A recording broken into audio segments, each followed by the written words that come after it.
Magandang araw po sa ating lahat. Narito na ang latest forecast update at sa binabantayan nating si Bagyong Agon. Patuloy na nagdudulot ng malalakas na pag-ulan si Bagyong Agon sa malaking bahagi ng bansa at sa mga oras na ito ay mas lumakas pa ito bilang isang severe tropical storm. Sa kasalukuyan, ang sentro ng Bagyong Agon ay huling namataan sa baybaying karagatan ng Quezon Province. Taglay nito ang maximum wind speed na aabot sa 140 km per hour malapit sa sentro nito at pagbugso na aabot sa 200 km per hour habang mabagal na kumikilos ito pahilagang silangan na direksyon. Sa ngayon, ilang lugar na rin ang itinaas ng Pag-asa sa signal number 3. Sa mga oras na ito ay mas lalo pang lumawak ang lakas ni Bagyong Agon at kitang-kita na rin sa radar ang pagkilos ng mata nito. Dahil dito ay apektado na ng malalakas na pag-ulan ang buong bahagi ng Luzon. Sa ngayon ay patuloy pa itong lumalaki at isa itong babala na mas lumalakas pa ang dala nitong pag-ulan at bugso ng hangin. Sa kasalukuyan, mataas na ang posibilidad ng storm surge at mga matataas na pag-alon sa karagatan na aabot sa 2 o 3 metro sa mga exposed coastal areas ng Southern Cagayan, Isabela, Aurora, Quezon, Marinduque at Camarines Norte. Pinapaiwan naman ang lahat ng may maliliit na bangka na magdoble ingat sa panganib na dala ni Bagyong Agon.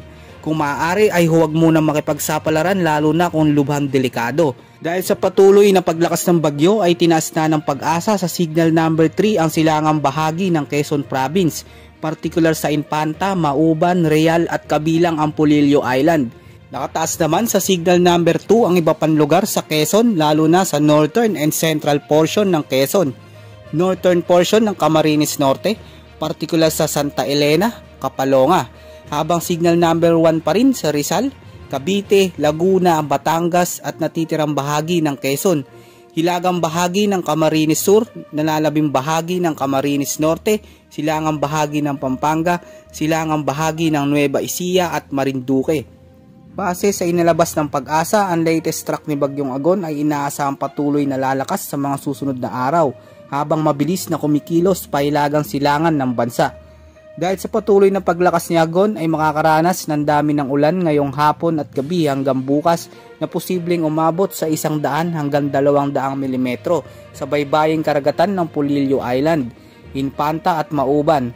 Asahan na aabot naman sa 100 mm sa bahagi ng Aurora, Rizal, Laguna, Metro Manila, Camarines Norte, Occidental Mindoro at silangang bahagi ng Isabela, particular sa Nueva Ecija at Bulacan. Sa mga oras na ito ay nakakaranas na ng malalakas na hangin at pag-ulan ang malaking bahagi ng Luzon lalo na sa Calabarzon at Quezon Province.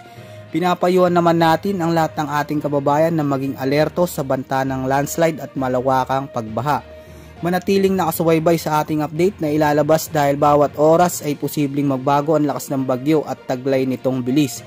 Ito ang latest update sa ulat panahon ngayong araw, maging alerto at handa sa anumang panahon na darating.